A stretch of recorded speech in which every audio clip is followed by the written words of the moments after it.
បងប្អូននេះគឺជាអេក្រង់ OLED គុណភាព 1K កន្លះហើយនៅខាងក្រោយខ្ញុំនេះគឺជាអេក្រង់ OLED កម្រិត 4K ទំហំ65អ៊ីនដែលខ្ញុំតែងតែចង់បាននៅលើ Netflix ណាបើសិនជាមានរឿងណាដែល support ទាំង Dolby Vision ទាំង Dolby Atmos ហើយលោតសញ្ញា 4K ទៀតគឺថាជាតិខ្លាំងមែនទែនរូបភាពភ្លឺច្បាស់ត្រជាក់ភ្នែកហើយសំឡេងគឺឮពីរោះបដិញគ្នាដូចក្នុងរោងកុនមែនទែនចឹងដែរយើងមិនអាចប្រកែកបានទេថាអេក្រង់កាន់តែធំគុណភាពកាន់តែខ្ពស់គឺកាន់តែល្អមើលជាពិសេសភាពយន្តនាពេលបច្ចុប្បន្ននេះគឺគេថតបានកាន់តែច្បាស់សុទ្ធតែមាន HDR ទៀតដែលយើងអាចមើលបាននៅផ្ទះតាមរយៈ streaming service ដូចជា Netflix Disney Plus ឬក៏ Amazon Prime ជាដើមអញ្ចឹងបើយើងមានឧបករណ៍ចាក់មើលកាន់តែល្អរឿងដែលយើងមើលហ្នឹងគឺកាន់តែល្អមើលហើយឧបករណ៍ចាក់មើលដែលល្អគឺទី1គឺមានអេក្រង់បង្ហាញរូបភាពបានច្បាស់ល្អ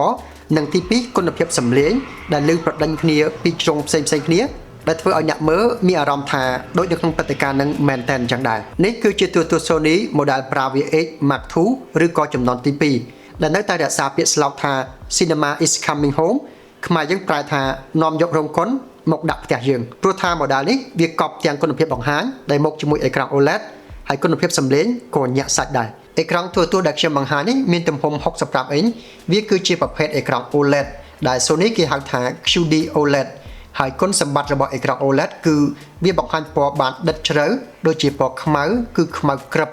ហើយពណ៌ស្រស់ផ្សេងទៀតគឺវាចែកគ្នាបានដាច់ល្អមិនដានមិនមានសម្ោតពន្លឺជុំវិញទេមើលទៅកែបអេក្រង់របស់គេគឺស្ដើងតូចដែលមើលជារួមដូចជាបន្ទះអេក្រង់សុទ្ធអញ្ចឹងដែរហើយមើលពីចំហៀងគឺទូទួលមានរូបរាងស្ដើងល្អមែនទែនយើងមានជំរើសក្នុងការដាក់បញ្ឈរលើតុ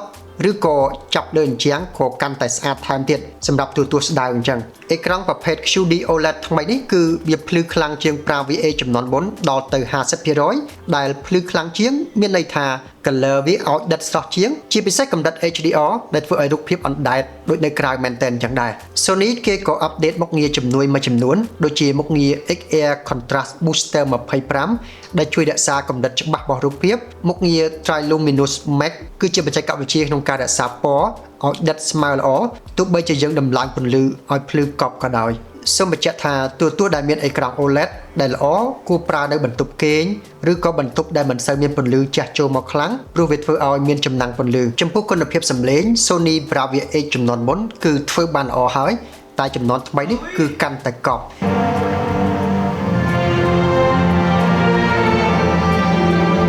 ហើយសំឡេងវាហាក់ដូចជាចេញពីកញ្ចក់ទូរទស្សន៍នេះអញ្ចឹងព្រោះពេលអង្គុយមើលវាបាញ់ចំមុខជើងណែនតែម្ដងបច្ចេកវិទ្យាសំឡេងនេះ Sony គេហៅថា Acoustic Surface Audio Plus មិនទាន់គ្រប់គ្រាន់ទេគេក៏ថែមមុខងារ Voice Zoom 3ដែលជួយសេរីកម្រិតសំឡេងសន្ទនាឲ្យ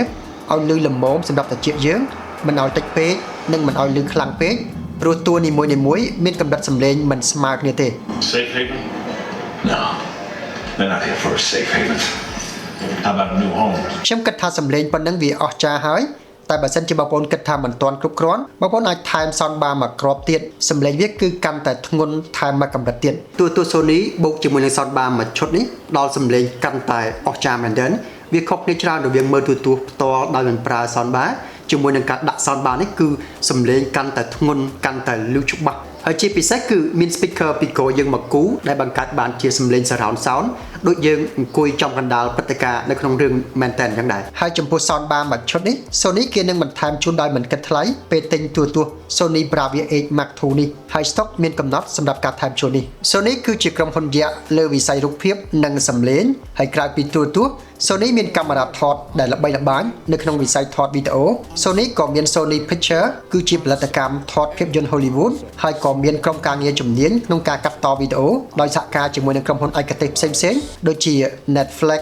iMac និង Prime Video ជាដើមអញ្ចឹងកាមេរ៉ាខ្លួនឯងថតកុនខ្លួនឯងកាត់តខ្លួនឯងហើយលក់ទូរទស្សន៍សម្រាប់មើលកុនទៀតអញ្ចឹងបើនិយាយអំពីគុណភាពទាំងរូបភាពនិងសំឡេងយើងអាចទុកចិត្ត Sony បានអញ្ចឹងសរុបចុងក្រោយ Sony Bravia 8 Mark II គឺជាទូរទស្សន៍ OLED ចំនួនថ្មីដែលនាំយករោងកុនមកដាក់ផ្ទះយើងតាមរយៈគុណភាពរូបភាពច្បាស់ត្រជាក់ភ្នែកនិងគុណភាពសំឡេង immersive ហើយទិញឥឡូវនេះគឺមានការបន្ថែមជូន soundbar មួយឈុតផងដែរសូមអរគុណដែលបន្តមើលវីដេអូពីដើមដល់ចប់ជួបគ្នានៅវីដេអូក្រោយទៀត